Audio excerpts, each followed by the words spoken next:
I'm Michelle, your host, and I am so excited to present our next guest, Laura Giles. With over 2 decades in trauma work, Laura unveils the transformative power of embracing our shadows. Join us as she shares why diving into the dark and painful past is the key to unlocking our true, beautiful selves. Laura dispels myths about traditional healing methods and advocates for the profound impact of shadow work. Discover why she believes everyone can lead a vibrant and healthy life, which we are all striving to do. Stay tuned for insights on navigating trauma with the insightful Laura Giles, and she is a LCSW. So you won't want to miss the inspiring episode. So I'm going to bring her on here so I can hear about her inspirational story and why she is practicing what she's practicing today. Hey, Laura, how are you? I'm fantastic. How are you? I am fantastic as well. I am really ready to dive in. And I know that I've already introduced you about doing shadow work and everything else. But first, I also read in your bio that you practice let me say this correctly, that you practice animism. Yes. And whenever I first read that, I'm going, ooh, this is interesting because it's something that I have not come across before. And I love to hear about other people's belief systems and how it shaped them today.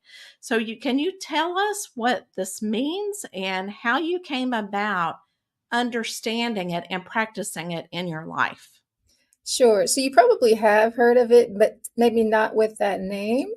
But animism is, as far as we know, the earliest spiritual practice.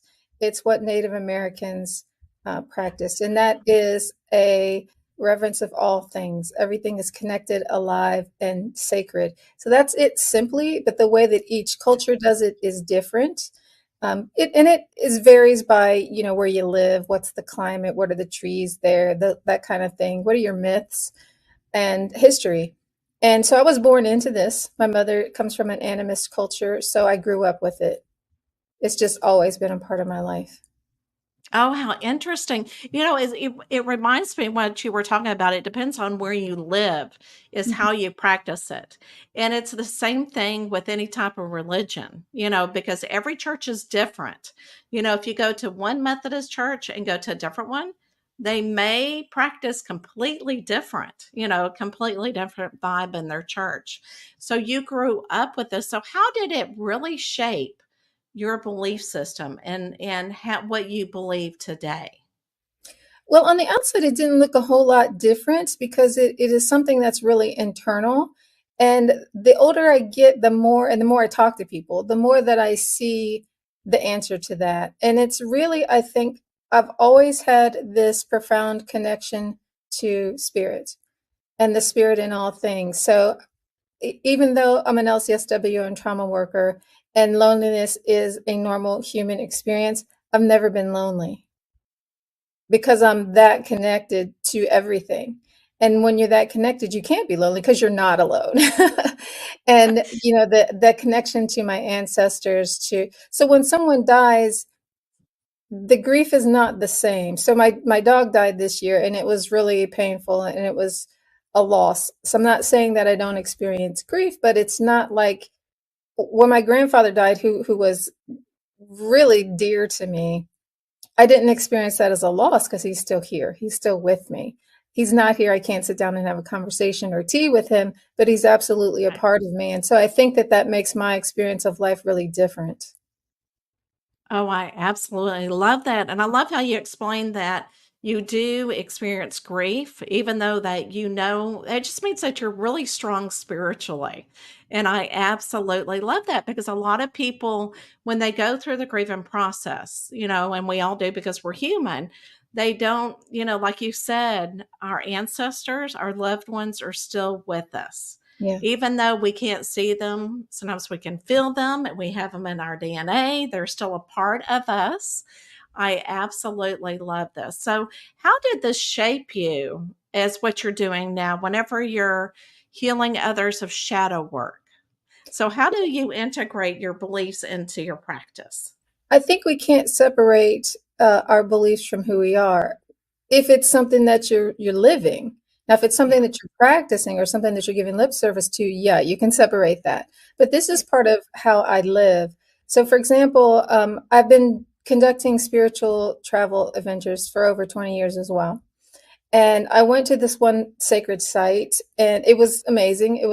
I had an experience. I don't even really know how to talk about it, except that I kind of became one with everything in the space, all the rocks, the clouds, the sun, the plants.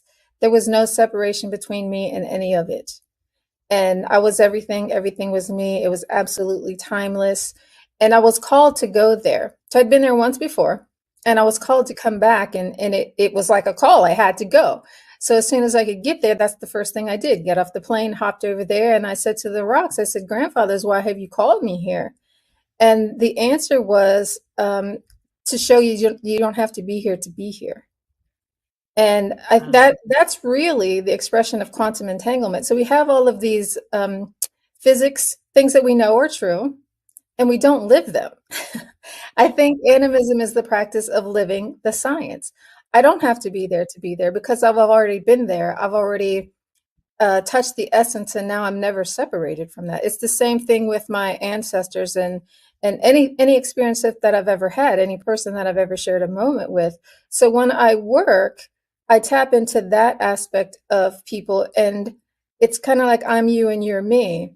And if I know that you're going to be okay because I'm okay, because spirit's okay, because life is okay, I think that confidence just it bleeds into the session, and it helps people to have confidence that they can be okay. And one of the things that I really, really love is going into dark spaces. So I don't know if you're into astrology at all, but I have lots of dark Oh. Scorpio, watery stuff going on.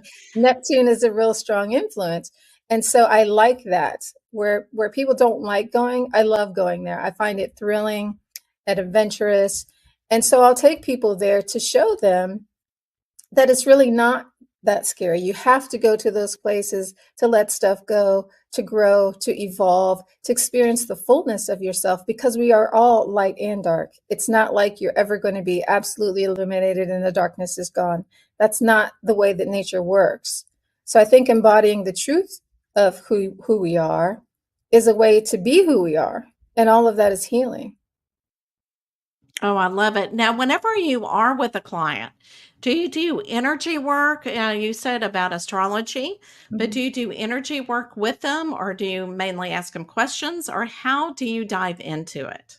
So I do have training in energy work. Typically, that's not Mhm. what I do. If we're on retreat, then I might do some stuff like that. But in the shadow work, we really speak the language of the body. We talk in metaphors and symbols because that's the language of spirit. So once you start getting into your head and you start thinking, well, I think this and I think that, then you're really on the surface of things. And you might feel better in talking about it, but really the talking is the integration piece of it. It's not the healing piece of it, because your brain doesn't know the answer. Your heart knows the answer. And talking can't get you there. Oh, and okay, so something came up when you said symbols of the body. Can you go more into that, what that means? Because I totally agree that our brain is trying to figure it all out in our logic, but it is within the heart. But what do you mean by symbols? So symbols are like dreams, or there's lots of ancient symbols on old architecture. So in the Celtic traditions, you see the spiral. That's a common Yes. one. Um, the things like the images of sacred geometry, like the I don't know all the names of them, but you have the star thing. Um, I know somebody's like screaming at me, Yeah, "Oh, it's no. focus!" But there's lots of them. So those Yeah. are symbols, and they have meaning. They have vibration. Some of them are helpful. Some of them are not helpful. And by that, I don't mean that they're bad or they're evil. It's just you Yeah. need the right energy for the right thing. And so if you have the wrong energy in the wrong place, it's not going to give you very useful results. So when we're looking at symbols, we're looking at it's a way to bypass the brain and get to the truth of things, because these symbols, they're ancient. They go throughout time. It's like a vibration. Vibrations are the same. It doesn't matter what culture you're in. It doesn't matter what time you're in. It's the same. If you hit the A key on the piano, it's the same everywhere. Math, the language of numbers is the same everywhere. So that's what I'm talking about with symbols. It's so interesting. So, do you think that when somebody in life keeps seeing the same symbol over and over, that means something? Absolutely. Yeah, so we tend to ignore that. Yes. Like the spiral thing that you're talking about. Yeah. What does that usually mean? I know there's different meanings, but what does that symbol usually mean? I think it usually means it's a symbol for the galaxy and the spiral Okay. nature of life. So things Okay. don't, humans like to make things linear. I'm going to do this, and then I'm going to do that, and then I'm going to do this, and then I die. But that's not how it works. It works in hopefully, if we're moving in the way that nature's intended, we're moving in a spiral. If you go around the seasons and you're the same place you were, so you're moving in a circle as you Right. started, then you're not growing. If Oh, you're I see. growing, it's going to spiral. And if you're going in a line, I'm not real sure where you're going. We all don't know where we're going, that type of thing. So, do you get a lot of people that you try to show them who they are? They forget who they are when they live on this earth plane. So, do you tend to take them back so that they can remember? Is that a part of the shadow work? So the body takes them there. The body takes them where they Okay. want to go. I don't really have an agenda other than to explore the thing that is interfering with their happiness or growth, or what's getting in the Okay. way of being whole today. And then the body will take them there, and we allow it to be as it is, surrender to it, and then it goes. It's Mhm. really quite that simple. I mean, I could give you steps and make it complicated, but really that's the essence Right. of what we're doing. As long as we are with life and we're living life the way that it's unfolding, it'll be okay. Hmm. I mean, everything we do has consequences, and it's when we start pushing these things away. I don't want to feel that. I don't want to do this, and I don't want to admit to that. That's when we get into trouble. But when we surrender to it and allow it to be as it is, then it goes away because everything comes and goes. That's the nature of life. It ebbs and flows. Right, right. Let me ask you something about, for some reason, about spirit art. Okay. Do you think whenever somebody tries to create something or tries to do, or creates, I don't want to say tries to, they do it. They create spirit art, or they a painting or something that they craft. Do you think that will help the mind get out of the way so that their heart can feel what they need to do? Yes. So mandalas is a way of doing that. Oh, okay. I've seen some beautiful art that supposed to see. I'm doing what you're doing. Supposed to. It does Right. channel other energies, and that's kind of fascinating how you can combine your energy with the energy of something else to create something visual that is healing. So I think anytime we craft anything, we're creating some, if we're doing it with intention, we're Right. creating something that breathes life and has the ability to heal because I'm in that thing. So when I go out and buy a sweater off the rack that was done by a machine, that's not the same thing as my grandmother knitting me that sweater. Very true. Yeah. Yeah, very true. Oh, and I love that because the intention behind it. Okay, so let's talk about what shadow work is, because a lot of people, you know, people that are in the business, they understand that term. But there are some people who are going, why do I keep hearing about shadow? Is it the, I've heard someone ask me, is that the same as shadow people? And I'm going, oh no, I think it's a little bit different.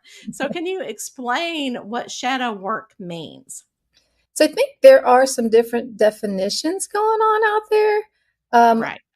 so in the world of psychology, when Carl Jung was talking about it, and as far as I know, he's the first person that ever used that term, he was talking about things that we don't see, things that are, we can see the effects of them, and Mhm. we can feel the effects of them, but they're blind to us. So this doesn't mean that other people doesn't see it. So for example, if my husband is always saying, you really have a chip on your shoulder when it comes to blah blah blah, and I'm like, I don't know what you're talking about, that's a shadow thing.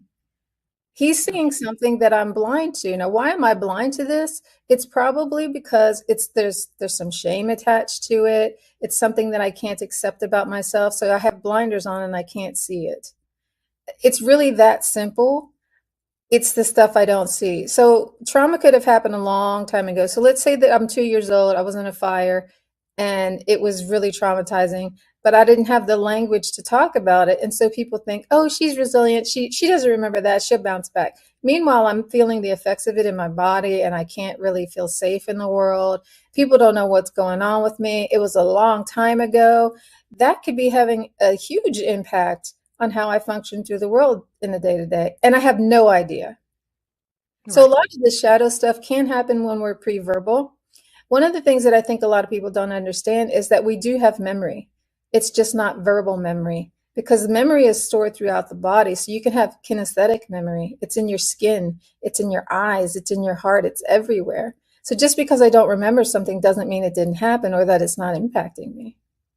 Right, right. And so that's, I think that also leads to whenever you are having difficulties with trauma or not really understanding what is going on because you cannot see it, you Yeah. need to seek for help, Yes. because you can't see it and somebody can walk you through like yourself. Yeah. That's probably how you help your clients. Yeah. And you can get so much deeper than if you're just having a conversation. Not to say that talk therapy is not useful because we're Right, humans and we need to be seen, we need to be heard. But that's not going to get you to the root of the thing. Your body knows right. what the root is. And if you're not going there somatically, if you're not using symbols, if you're not using something that talks the language of the unconscious, you're not going to get it.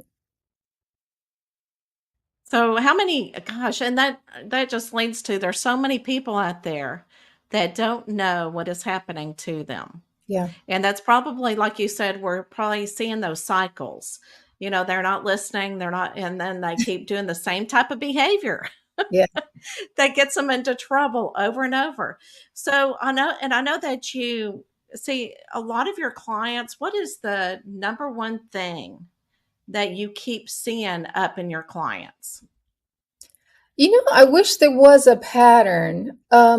Fortunately, I like variety. So, Oh, yeah. and That's my good. clients deal with all kinds of stuff. I mean, I guess if there was one thing that they all have, it's this being stuck. It's like, I don't know what to do now. I've hit a Right. wall.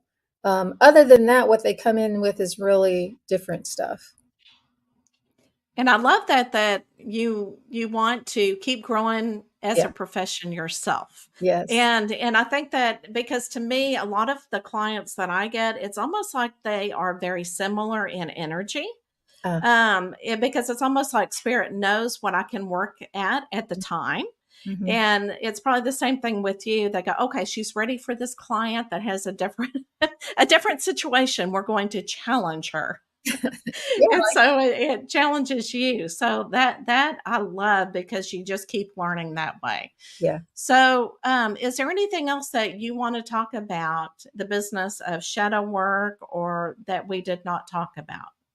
I would just urge everybody to do it. I mean, even if you're just curious and you think, oh, there's nothing here for me, I think you would be Right. absolutely amazed at how easy it is and how much there is to discover about yourself. So I think everybody's favorite topic, if it's not themselves, should be because you're absolutely fascinating. Oh, You know, there's right. this Right, endless absolutely. story, yeah, with Yeah. everybody that if you just keep going and going, you'd be like, oh my God, I didn't know this about myself. Oh my God, I didn't know this about myself. And it can keep you interested in life. So the more layers you peel back, the more excited and enthusiastic you are about living and sharing whatever it is that's inside. So this client just said, I had a great childhood, nothing went wrong. And then as we dove into it, she's going, you know what? There are things I can't remember that my mom never disclosed. So it was just a certain event that came up. And so it was like she shed some light on it. And it's like, oh, this is awesome how, she's healing from it just talking about it. Yeah. Yeah. So I and feeling into the body and feeling into the emotions and everything. Well, my dear, let's talk about your podcast. I absolutely love when people start podcasting because it really tells a lot about you. And the name of your podcast is It's Not You, It's Me. And so, what is your inspiration behind this podcast? So this has been a journey, actually. um, it started out as just a desire to help people kind of understand themselves. When I was little, I had no idea. I just didn't know the first thing about people. There was an absolute mystery.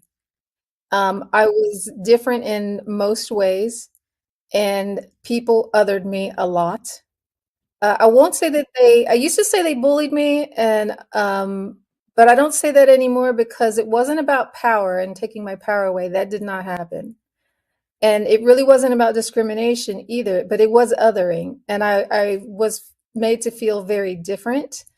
And I didn't know if somebody was going to want to play with me or beat me up. And yeah. And when I got to college and I got into my first psychology class as an elective, because I wasn't really all that interested, I just thought it'd be an easy A. I figured out, oh my God, people make sense. And I started to see the patterns in behavior. And so the podcast is really about helping people to see the stuff that I saw that helped me make sense of the world, make sense of relationships, make sense of people, to help me to feel safer with people and to navigate a lot better. Because I think we all have those issues where we don't know what's going on.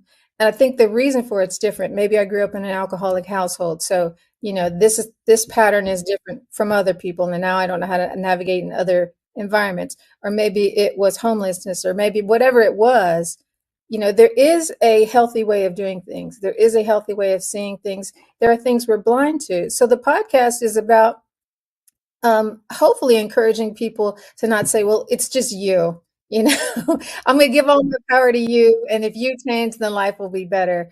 Because we can do things within ourselves to make changes that make us fulfilled and happy. That has nothing to do with whatever happened to you or whatever's going on in the world. Right. Absolutely. And so on the podcast, what are your topics? What do you talk about or It's discuss? healing yourself. So if you're in a space Okay. of crisis, you need to get out of crisis. You're not going to be able Right. to do any growing from there or change from there. Crisis is about getting out of crisis and then growing yourself, knowing yourself. You can't share yourself if you don't know yourself. And then Right. loving yourself, because that's knowing yourself doesn't necessarily mean loving yourself.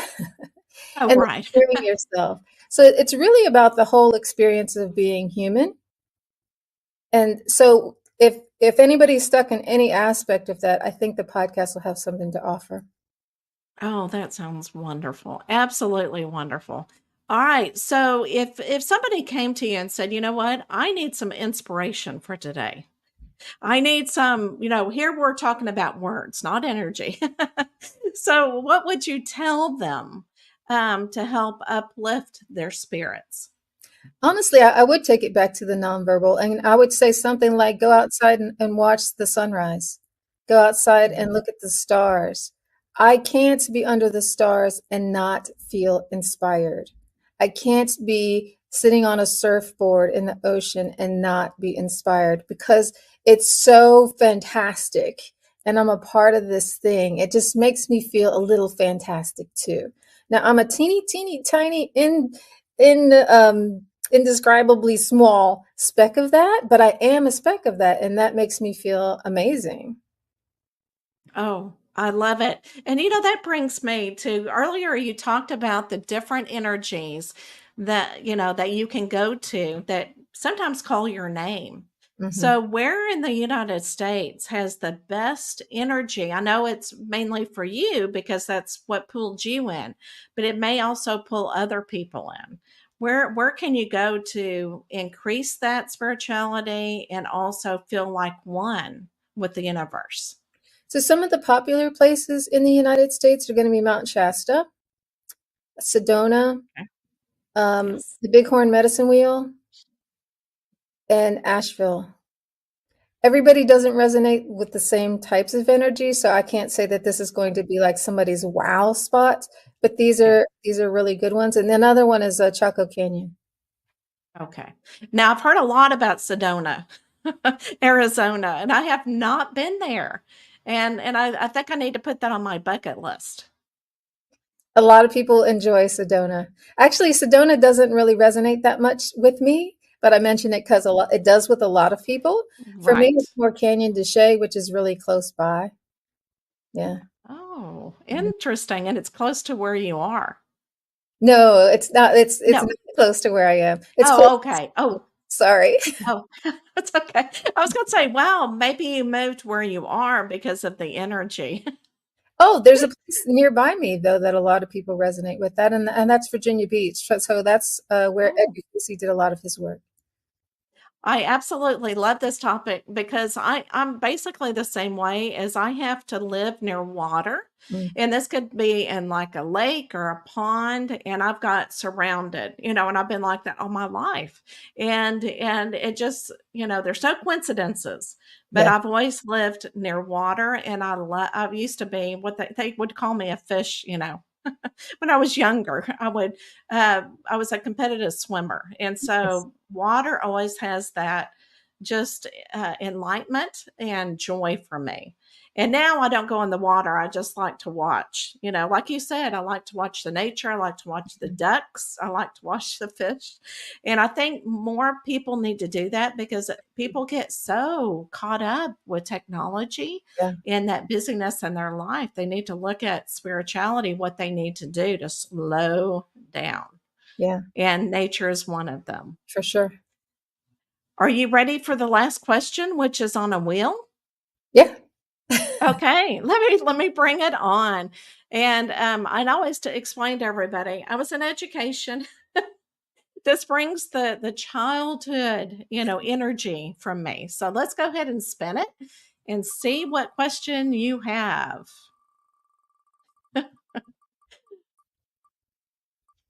Oh, isn't that interesting? All right, bucket list. And I was talking about it's so interesting how this works. So I was talking about I wanted to put something on my bucket list. Let's go to Sedona. What is one thing or a few things you can talk about that you want to make sure that you get on your bucket list before you transform? The honest answer is I don't have a bucket list. Yeah. I have always lived my life like uh, it. I could die tomorrow, so I don't put off stuff that I want to do, and I'm very adventurous, and I do the things that like I have to do this before I die. They're all done. Now that doesn't mean I'm not looking forward to things, but there's no must do things. Right. And I know I love that. I love that thought process because a lot of people do wait to do their bucket list. And it's like, a lot of time. Okay. So I'll use this example like having children. People will say, well, I'm waiting to have money. Well, if you waited to have money to have children, you'll Yeah, never have children. So it like you said, you've got to live in the moment and you need to live presently. yeah, And I think and then you get sick sometimes and then you're not able to fulfill that bucket list and you feel depressed because of it. So no, I love that. That is a very healthy way to look at it. yeah. I wanted to Is be here this time. So one of yeah. the things that I started when I was very young is doing past life regression. And I Mm, learned really early that most people do the same life over and over again. The same regrets, the right. same stop living thing. Something happens, it takes the life out of them, and they endure the rest of their lives. And that taught me really early on live this time because I did that too. And so Yes. if an Yeah. opportunity came up and says, you want to do this thing? A yes. But yes, I love it. I absolutely love it, Lauren. You have been a pleasure. So, where can everybody reach you? My best contact is my name, lauragiles.org, and you can see Okay. all my links from there. Oh, I love it. I love it. I love it. All right. Well, if anybody resonated with this episode, please share. And so, and I just love it that we talked about shadow work. We talked about animism. You got to open up the box. You got to open up your belief system to see what else is out there. Because I truly believe spiritually, there's nothing in a box. When you think that you know everything, you don't know everything. And I feel like spirit kind of puts things in front of you so that you can think outside the box. All right, everybody, I will see you next week, and I hope that you were inspired by this episode. Bye.